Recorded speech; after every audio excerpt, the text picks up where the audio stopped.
বাংলাদেশে জঙ্গি হামলার অ্যালার্ট দেওয়া হয়েছে। সোশ্যাল মিডিয়ায় হাউকাও লাগিছে, ছড়াইতেছে। বিএনপির ঘনিষ্ঠ সাবেক বিমান বাহিনী স্কোয়াড্রন লিডার কইতেছে বিমান বাহিনীতে কিছু ঘটছে, রাষ্ট্রবিরোধী কিছু মানুষ আইডেন্টিফাই হয়েছে। ইলিয়াসও লিখেছে কিছু একটা ঘটতেছে। ভাবলাম দাবিটা যাচাই করি নিজেই ঘাটাঘাটি শুরু করলাম। যা ভাই রইল সেটা আসল ঘটনা। ওরা যে গপ্প বানাইতে চাইতেছে আর সত্যি যেটা, দুটা সম্পূর্ণ আলাদা। ঘটনাগুলো বিচ্ছিন্নভাবে ঘটিছে। অনেক ডট মিলায় একটা গল্প দাঁড় করাইলে এই বিমান বাহিনী, এই জঙ্গি সবকিছু মিলায় একটা চেহারা দাঁড়ায় যায়। আসেন সেই চমকপ্রদ গা শিউরানো ঘটনা একসাথে দেখি। 23 এপ্রিল মিরপুরের সেনানিবাসের ন্যাশনাল ডিফেন্স কলেজে ক্যাপস্টোন কোর্সের সমাপনী অনুষ্ঠানে ওয়াকারুজ্জামান গেছিলেন প্রধান অতিথি। অনেকে ছিল, ফেলো টেলো ছিল, সংসদ সদস্য মানে এমপিরা ছিল, জ্যেষ্ঠ সামরিক কর্মকর্তারা ছিল, পুলিশ ছিল, কূটনীতিক ছিল, কর্পোরেট নেতারা ছিল। কি কইলেন ওইখানে ওয়াকারুজ্জামান? উনি কইলেন দীর্ঘ সময় ধরে আমরা মাল্টি রোল কমব্যাট এয়ারক্রাফট কিনি নেই। কক্সবাজার বা চট্টগ্রামে পর্যাপ্ত আকাশ প্রতিরক্ষা থাকলে হয়তো এই রোহিঙ্গা সংকট সৃষ্টি হইতো না।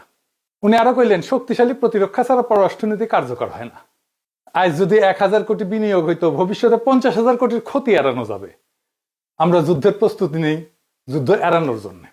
এটা কিন্তু খুব সাধারণ প্রেস ব্রিফিং না, এটা ন্যাশনাল ডিফেন্স কলেজের প্ল্যাটফর্ম, নীতি নির্ধারকদের সামনে। এবং সেনা প্রধান হিসাবে ওয়াকারুজ্জামান স্ট্র্যাটেজিক এস্টাবলিশমেন্টকে ডাইরেক্টলি অ্যাড্রেস করতেছেন। মূল বার্তা কি? মূল বার্তা বিমান বাহিনী শক্তিশালী করতেই হবে, মাল্টি রোল কমব্যাট এয়ারক্রাফট কিনতেই হবে, কক্সবাজার চট্টগ্রামে আকাশ প্রতিরক্ষা শক্তিশালী করতেই হবে, তাই তো? আর ভবিষ্যতে যদি রোহিঙ্গা সংকটের মতো সংকট এড়াইতে হয়, এটা একটা অর্থনৈতিক এবং কূটনৈতিক বোঝাও বটে। আর রোহিঙ্গা সংকট প্রায় 11 লক্ষ রিফিউজি, অর্থনৈতিক আর কূটনৈতিক বোঝা একটা। ভবিষ্যতে যদি এমন সংকট এড়াইতে হয় তাইলে বিমান বাহিনীতে বিনিয়োগ লাগবেই। তো সেনাপ্রধান কেন এই মোমেন্টে এই কথাটা কইলেন, এটা বুঝতে হইলে পেছনে যেতে হবে, বিমান বাহিনীর গত 14 মাসের ঘটনাগুলো দেখতে হবে। তবে প্রথমে মাল্টি রোল কমব্যাট প্লেন, এটা কি এটা বোঝা লাগবে, তাই না? হ্যাঁ, এটা কঠিন লাগিচ্ছে, তাই না? আজ এনারা একটু বুঝে দেখি, আমিও জানতাম না, আমি খুঁজে টুজে দেখে যা পাইলাম সেটাই বলিচ্ছি। এই মাল্টি রোল কমব্যাট এয়ারক্রাফট মানে হইতেছে এমন যুদ্ধ বিমান যা একাই অনেক কাজ করতে পারে। আগে বিমান বাহিনীর অনেক ধরনের বিমান লাগতো। একটা বিমান আকাশে শত্রুর গুলির জন্য, আর একটা মাটিতে বোমা ফেলানোর জন্য, আর একটা হইতেছে ছবি তুলে আনার জন্য, গোয়েন্দা কাজ করার জন্য। 3 কাজে 3 বিমান, 3 রকম খরচা। মাল্টি রোল মানে এটাই বিমান, এরই সব করবে। সকালে ডগ ফাইট করবে, দুপুরে ট্যাঙ্কে বোমা মারবে, বিকালে জাহাজ ডুবাবে, রাত্রে রাডার জ্যাম করবে, সন্ধ্যাবেলা ছবি তুলে আনবে। স্মার্টফোনের মতো আর কি। আগে তো ফোন ছিল শুধু কথা কওয়ার জন্য, এখন ফোনের মধ্যে ক্যামেরা আছে, আরো কত কি আছে, তাই না? আমরা হোয়াটসঅ্যাপ করি, এইটা করি, সেটা করি, ফেসবুক করি, সবই তো এর মধ্যে করি। এটা কেন ইম্পর্টেন্ট? কারণ এটা হচ্ছে সাশ্রয়ী। আর আজকের যুদ্ধে থ্রেট যে কোনো দিক দিয়ে আসে, তাই নানা রকম জিনিস ম্যানেজ করা ডিফিকাল্ট। তো দুনিয়ায় অনেক রকমের মাল্টি রোল ফাইটার আছে, যেমন ধরেন F-16, এটা আমেরিকান, F-35 এটা আমেরিকান, রাফায়েল এটা ফরাসি, এটা ইন্ডিয়ার কাছে 36টা আছে, Su-30 এটা রাশিয়ার, এটা ভারতে আছে। তারপর JF-17 থান্ডার এটা পাকিস্তান আর চীন একসাথে তৈরি করেছে, এটা বাংলাদেশকে না নিয়ে আলোচনা করেছে। আর J-10C এটা চীনা, বাংলাদেশ 20টা কিনতে যাইতেছে। সেনা প্রধান এনডিসিতে এই বিমানের কথাই কইছে। বাংলাদেশের কাছে এখন আছে পুরনো F-7, MiG-21 এর কপি, 60 ডিজাইন, মাল্টি রোল না। কয়টা পুরানো MiG-29, বুঝছেন? এটাও মাল্টি রোল না। সেনা প্রধান যখন বলে মাল্টি রোল কমব্যাট এয়ারক্রাফট কিনিনি দীর্ঘ সময়, এটা হইতেছে এই গ্যাপটা পূরণের জন্য 20টা J-10C সেই গ্যাপ পূরণের জন্য কেনা হবে। এবার আসেন দেখি সেনাপ্রধান কেন এই কথা কইল। 25 অক্টোবরে প্রফেসর ইউনূসের সরকারের আমলে বাংলাদেশ সরকার নীতিগতভাবে অনুমোদন দিয়েছে $2.2 বিলিয়ন একটা চুক্তি। চীনের চেংদু এয়ারক্রাফট কর্পোরেশন থেকে 20টা JC মাল্টি রোল ফাইটার কেনার সিদ্ধান্ত হয়েছে। প্রত্যেকটার দাম মেলা $60 মিলিয়ন মতো, সব মিলায় প্রায় 27,000 কোটি টাকা। এটা কিস্তিতে দিছে, আমাদের এখনই দিতে হবে না, সব 10 বছরে পরিশোধ করতে হবে। তার মানে হইতেছে আমাদের প্রত্যেক বছর শোধ করতে হবে 2,700 কোটি টাকা, খুব বেশি না। কোথায় মোতায়েন হবে? কক্সবাজার এবং বরিশাল। ওয়াকারুজ্জামান এনডিসিতে যে মাল্টি রোল কমব্যাট এয়ারক্রাফটের কথা কইছেন সেটা এই বিমান। যে কক্সবাজার আকাশ প্রতিরক্ষা চাইছেন সেটাই এই J-10C ভবিষ্যৎ ঘাঁটি। স্বাধীনতার পর বাংলাদেশের সবচেয়ে বড় এটা বিমান শক্তিতে বিনিয়োগ। খুবই ভালো কাজ হয়েছে এটা। J-10Cর পিছনে এটা ইতিহাস আছে। এই যে 25-এ যে অপারেশন সিন্দুর করেছিল না ইন্ডিয়া, ওই সময় পাকিস্তান এই বিমান ব্যবহার করে রাফায়েল ফেলাই দিছিল। তো বাংলাদেশ যে যুদ্ধ বিমান কিনতেছে সেটাই পাকিস্তান ইন্ডিয়ার বিরুদ্ধে ব্যবহার করেছে। 2 নম্বর ঘটনা, 27 জানুয়ারি 2026, এটাও প্রফেসর ইউনূসের আমল, ইলেকশনের কিছুদিন আগে বগুড়ায় একটা ড্রোন কারখানা হবে। এটা সরকার টু সরকার চুক্তি হয়েছে। চীনের সরকারি কোম্পানি সিটিসি ইন্টারন্যাশনালের সাথে 608 কোটি টাকার একটা চুক্তি। উদ্দেশ্য হইতেছে বগুড়া বিমান ঘাঁটিতে ড্রোন তৈরির কারখানা হবে, দূরপাল্লার নজরদারি করতে পারবে, আক্রমণকারী ড্রোন একই সাথে তৈরি করবে আর কি। তুরস্কের বাইরাকতার বলে একটা ড্রোন আছে, সেইটার চীনা সংস্করণ। এটা সরাসরি উপরে উঠতে পারবে, ভার্টিক্যাল টেক অফ ড্রোন। এটা এরকম করে ছড়া লাগবে না, প্রযুক্তি হস্তান্তর হবে, মানে বাংলাদেশের টেকনোলজিও পাবে। এইটা নির্মাণ শেষ হবে ডিসেম্বর 2026 এই বছরে। তো বগুড়া কেন গুরুত্বপূর্ণ? বগুড়া গুরুত্বপূর্ণ কারণ আমি জন্মেছি ওইটি, তা না, বগুড়া হচ্ছে নর্থ ইস্ট এবং শিলিগুড়ি করিডোরের কাছে। বিমানবাহিনীর রাডার ইউনিট বগুড়া গত জুন 2025 থেকে চালু আছে। এশিয়া নিউজ 27 জানুয়ারি শিরোনাম করেছে, বাংলাদেশ চীনা ড্রোন উৎপাদন চুক্তি ভারতে বিপদ ঘন্টা। এবার বুঝেছেন তো কেন এটা গুরুত্বপূর্ণ। 3 নম্বর ঘটনা, 8 জানুয়ারি 2026, বিমান বাহিনী প্রধান পাকিস্তানে গেছে। রাওয়ালপিন্ডির জিএসকে তে দেখা করছেন ফিল্ড মার্শাল আসিম মুনিরের সাথে। আলাদাভাবে নৌবাহিনী প্রধান অ্যাডমিরাল নাভিদ সাহেবের সঙ্গেও আলাপ করছেন। আলোচনার বিষয় কি ছিল? JF-17 থান্ডার যুদ্ধ বিমান কেনা, তারপরে পুরানো বহনের আধুনিকায়ন, রাডারের সমন্বয় ইত্যাদি। এর বাইরে গত 12 মাসে 4 জন জ্যেষ্ঠ পাকিস্তানি সামরিক কর্মকর্তা ঢাকা এসেছেন। অক্টোবর 24 থেকে 28, 2025 পাকিস্তানের চিফ অফ স্টাফ কমিটির চেয়ারম্যান জেনারেল শাহির শামজাদ মির্জা ঢাকায় আসছিলেন। কয়েক দশকে বাংলাদেশে আসা সবচেয়ে গুরুত্বপূর্ণ সিনিয়র পাকিস্তানি সামরিক কর্মকর্তা। এনে 3টা ঘটনা একসাথে রাখেন। বাংলাদেশ চীন থেকে $2.2 বিলিয়ন 20টা J-10C কিনতেছে। বগুড়ায় চীনের সঙ্গে ড্রোনের কারখানা বানাইতেছে। পাকিস্তানের সঙ্গে JF-17 এর আলোচনা করতেছে। বিমান বাহিনী প্রধান পাকিস্তান ফিল্ড মার্শালের সঙ্গে বৈঠক করছে।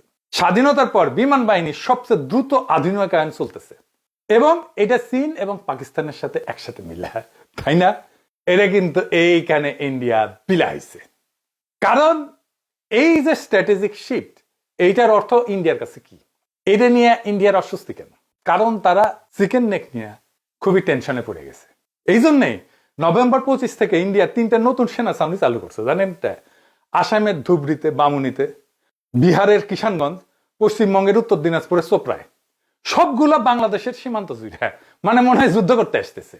দেখেছিলেন না ইউক্রেনে যখন হামলা করে রাশিয়া, তখন ইউক্রেনের বর্ডারে সেনা জমায়েত করছিল ঠিক ইনকায়।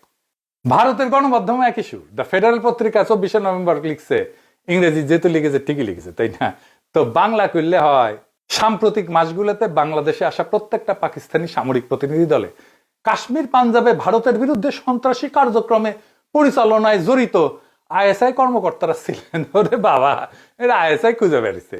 প্রত্যেকটা প্রতিনিধি দলে আইএসআই, প্রত্যেকটা। এটা কি? এটা কোনো কথা?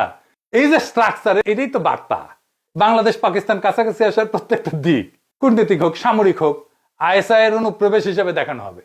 এটাই তো বার্তা। ভারতের অস্বস্তি তো বোঝা যায়। বছরের পর বছর তো হাসিনা যা দিছে সেটা তো চিরজীবন মনে রাখবে, তাই না?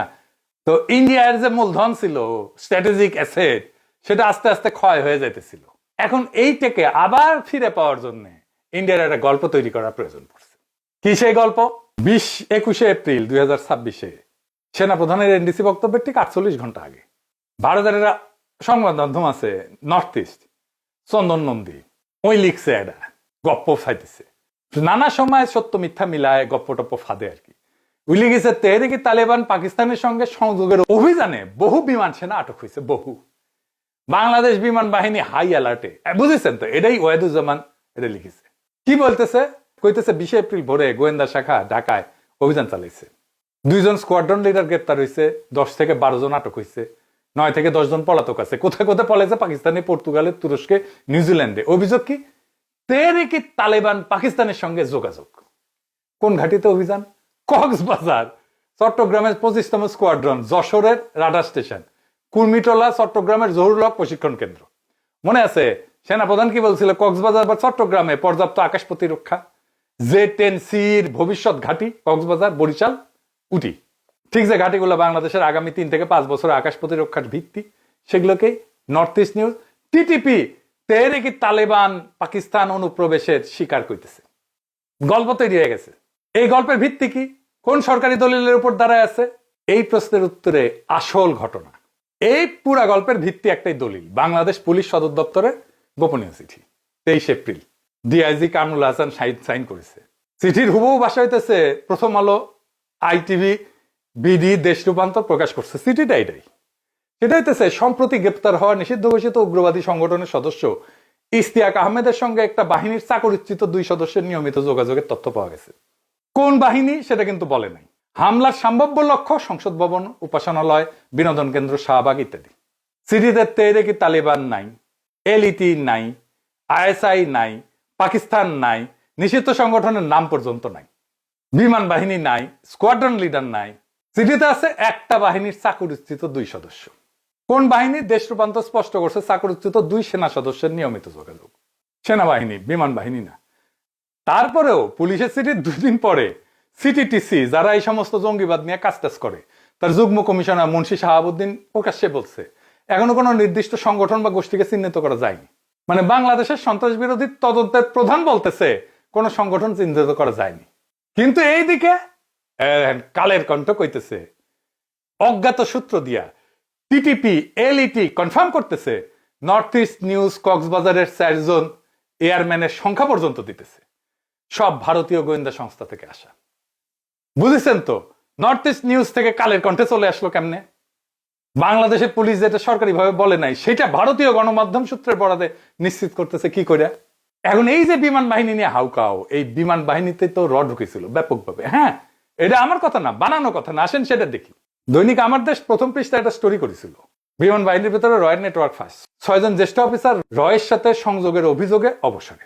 আইএসপিআর এটা প্রতিবাদ করেছিল, কিন্তু স্টোরি এখনো আছে, আমার দেশ সরায় নাই, মানে এটা ভুয়া স্টোরি না। হাসিনার পালানো ভিডিও তুলেছিল কে জানেন? জানেন না? এই 6 জনের মধ্যে একজন। এখন সবাই বাধ্যতামূলক অবসরে, একজনের কোর্ট মার্শাল হয়েছে। এদের গাড়িতে পর্যন্ত ভারতীয় বাহিনীর ব্যবহার করা অস্ত্র পাওয়া গেছে। যারা গপ্প ছড়াইতেছে বিমান বাহিনীতে উগ্রবাদী ঢুকছে, সে বিমান বাহিনী তো রয়ের আখড়া। আর কোন বাহিনীতে এভাবে পাবলিকলি আইডেন্টিফাইড হয়েছে? রয়ের এজেন্ট হয় নাই, এখানে হয়েছে। এবার মাথা ঠান্ডা করে ভাবেন, যে বাহিনীতে ব্যাপকভাবে ঢুকেছিল, সে বাহিনী এখন হঠাৎ পাকিস্তানি জঙ্গিদের আশ্রয়স্থল হয়ে গেল। এবার আসে টিটিপি আসলে কে? কে ফান্ড করে? টিটিপি কে ফান্ড করে, তেহরিকে তালিবানকে ফান্ড করে আমেরিকান ডিফেন্স মিনিস্টার মাতিস কইছে। ভারতীয় অ্যানালাইস্ট নিজেই স্বীকার করছে যে এটা এস্টাবলিশ ফ্যাক্ট। তাহলে গল্পটা আরেকবার দাঁড় করান। অগাস্টে বিমান বাহিনীতে রয়ের সরাসরি নেটওয়ার্ক ধরা পড়লো, 6 অফিসার, গাড়িতে ভারতীয় অস্ত্র, আমার দেশ স্টোরি সরায় নাই। এপ্রিল 2006 সেই সেম বিমান বাহিনীতে রয়ের প্রক্সি নেটওয়ার্ক চিহ্নিত হইতেছে, প্রক্সির নাম টিটিপি। এই দুটো তো উল্টা না, একই জিনিস। অগাস্টে রয়ের এজেন্ট ধরা পড়লো, ভারতীয় গণমাধ্যম চুপ। এপ্রিলে টিটিপির 90 বয়স গল্প হইল নর্থ ইস্ট নিউজ, কালের কণ্ঠের অজ্ঞাত সূত্র, ভারতীয় প্রোপাগান্ডা অ্যাকাউন্ট, সব মিলে চিৎকার শুরু করলো। কেন? কারণ আগের গল্পে অভিযুক্ত এই গল্পে অভিযুক্ত তারা বলতেছে পাকিস্তান। তালেবান শুনে মানুষ মনে করবে ও এটা তো পাকিস্তান, এটা তো আফগানিস্তান, এটা তো ইসলামী জঙ্গি, এটার পিছিয়ে যে আছে এটা তো বুঝবে না। কেউ কেউ বলছে, আপনাদেরকে বলেন। তাহলে এখন বিমান বাহিনীকে যদি বিতর্কিত করা যায়, পাকিস্তানকে এর মধ্যে ঢোকায়, তাহলে তো বিমান কেনা আটকানো যাবে, বগুড়ায় চীনের ড্রোন ফ্যাক্টরি আটকানো যাবে, এবং চায়নার সাথে যে $2.2 বিলিয়ন চুক্তি হয়েছে বিমান কেনার, সেটাকে চাপে ফেলা যাবে। আগস্টের গল্প তো তাদের কাজে লাগে নাই, এপ্রিলের গল্প কাজে লাগে। এই জন্য দেখেন কোনো ইন্ডিপেন্ডেন্ট কোনো ফ্যাক্ট চেক নাই, ভেরিফাইবল এভিডেন্স নাই, কোনো অফিসারের নাম নাই, দরকারও নাই। গল্পটাই তো দরকার, সত্যি তো দরকার নাই। এবার 23 এপ্রিল ফিরে আসেন, সকালে এনডিসিতে সেনাপ্রধান বললেন বিমান বাহিনী শক্তিশালী করতে হবে। সেই দিনই পুলিশ চিঠি দিল, সেনাবাহিনীর চাকরিচ্যুত 2 জনের কথা বললো। পরের 72 ঘন্টায় নর্থ ইস্ট নিউজে বিমান বাহিনীতে টিটিপির অনুপ্রবেশ, কালের কণ্ঠে অজ্ঞাত সূত্র দিয়ে টিটিপি, এলটিপি, এই সমস্ত কিচ্ছা ফেললো। সেনাপ্রধান যেই ঘাটিতে আকাশ প্রতিরক্ষা চান, সেই ঘাটি কম্প্রোমাইজ, সেখানেই জঙ্গি ঢুকে যায়, এটা ফায়দা দিল নর্থ ইস্ট। টিটিপি আসলে কে, কি করে, এটা বুঝলে পুরো জিনিসটা পরিষ্কার হয়ে যাবে। আসেন সেটা বুঝে দেখি। তেহরিকে তালেবান পাকিস্তান, তালেবান নাম শুনে আবার উত্তেজিত হয়ে যায় না, এটা পাকিস্তান রাষ্ট্রের বিরুদ্ধে লড়ছে। আর ফান্ড করে ইন্ডিয়ার আগেই তো কইছি, আমার কথা না, আমেরিকান ডিফেন্স মিনিস্টার কইছে এটা। এর মধ্যে ওয়াগারের পথ ভালো খুব ভাব মারাইতেছে যে পাকিস্তানের সাথে যেন বিমান চলাচল বন্ধ করে দেওয়া হয়। কেন? তাহলে তেহরিকে তালেবানরা পালাইতে পারে না। দেখেন মাথায় কত বুদ্ধি, দেখেন। তেহরিকে তালেবান করাচি শহরে ল্যান্ড করে পাকিস্তানের সেনাবাহিনীর মুখে পড়বে। পাকিস্তানের সেনাবাহিনী আসেম মনি পর্যন্ত রীতিমতো যুদ্ধ করছে এদের বিরুদ্ধে। তেহরিকে তালেবানরা যদি পালাইতে সাহায্য করতে হয়, তাহলে ইন্ডিয়া আনন্দ চিত্তে করবে। তেহরিকে তালেবানের সাথে বাংলাদেশের কিছু উগ্রপন্থী যুক্ত হয়েছে, বাংলাদেশে এদের ভালো অ্যাক্টিভিটি আছে। তো এদিকে তালিবানের হয়ে পাকিস্তানের সীমান্ত থেকে যুদ্ধ করতে যা মারাও গেছে বাংলাদেশের তরুণরা 23 থেকে 25 পর্যন্ত অন্তত 5 জন বাংলাদেশি এই টিটিপির হয়ে যুদ্ধ করতে যা নিহত হয়েছে। এই যে মারা গেছে আহমেদ জুবাইর সাভারের 27 এপ্রিল মারা গেছে 2025-এ ওয়াজিরিস্তানে গেছিল সৌদি আরবে ওমরা করতে, ওইখান থেকে পাকিস্তানে গেছে। ফয়সাল হোসেন মাদারীপুরের 26 সেপ্টেম্বর 2025-এ মারা গেছে খাইবার পাখতুনওয়ালাতে। সে বলছিল দুবাই যাইতেছে, দুবাই থেকে গেছে ওইটি। তো এর আগে পাকিস্তান হয়ে গেছিল নাকি মাদার বোর্ড, এটা নাকি ইউনিসেফ সরকার করেছিল, তারাই নাকি উগ্রপন্থীদের ফ্রি রাইড দিছিল। সেটা শুনলে নাকি আপনার ঘৃণা হবে। ওরে আমার নৈতিকতা মারানি রে, পুরা ইউনুস আমলে ধান্দাবাজি করে গেছে বিভিন্ন সেক্টরে, সেগুলো আরেকদিন কওয়া যাবে।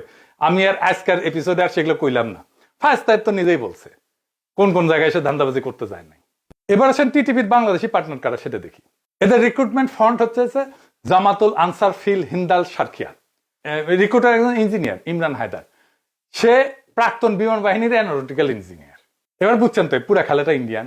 বিমান বাহিনী যেন পাকিস্তান থেকে প্লেন কিনতে না পারে সে চাপ সৃষ্টি করা, বগুড়ায় যেন ড্রোন ফ্যাক্টরি না হয় সেটার ব্যবস্থা করা, আর এই জানছে কিছু জঙ্গি হামলা সত্যি সত্যি টিটিপি বা তার সংশ্লিষ্ট জঙ্গি গ্রুপকে করাই দেয়া, তারপরে এই অজুহাতে জামাত আর শিবিরকে সাইজ করা, ধরে ফেলা এদের ক্রিটিক্যাল কিছু নেতা কর্মীকে। তবে ওয়াকারুজ্জামান আর তার বিমান বাহিনী যদি সত্যি পাকিস্তানি প্লেন কেনার প্রশ্নে, ড্রোন ফ্যাক্টরি প্রশ্নে ইন্ডিয়ার চাপের মুখে থাকে, তাহলে আমাদের পুরো জাতিকে এই ইস্যুকে তাকে সাপোর্ট দেওয়া উচিত, যে কোনো দেশপ্রেমিকের দেওয়া উচিত।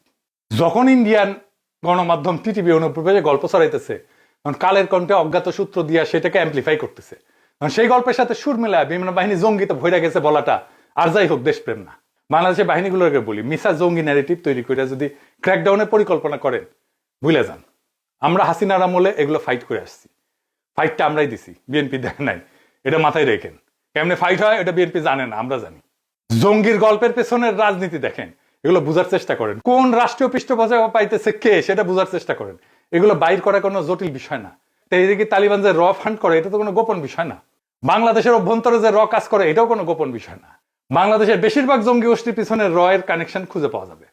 বাংলাদেশ থেকে ভারতীয় আধিপত্য উৎখাত করা হবে, আজ হোক কাল হোক হবে। ফাইনালি একটা জিনিস দেখায়, 5ই আগস্ট যে বাহিনীগুলা আমাদের জনতার সাথে একাত্ম হইলো, কেমনে সে একাত্মতা প্রকাশ করছে জানেন? এইটা আমার বয়স হইলে আরো বুঝতেন, আগে দেখতেন এই জিনিসটা। এই জিনিস আমরা দেখছি 1975-এর 7ই নভেম্বর, সৈনিকেরা সিপাহীরা এই স্লোগানই দিছিল, নারায়ে তাকবীর। এইটাই আমাদের ইউনিফাইং স্লোগান। এই স্লোগান যতদিন জিন্দা আছে ততদিন বাংলাদেশকে পদানত করা যাবে না। ইনকিলাব জিন্দাবাদ।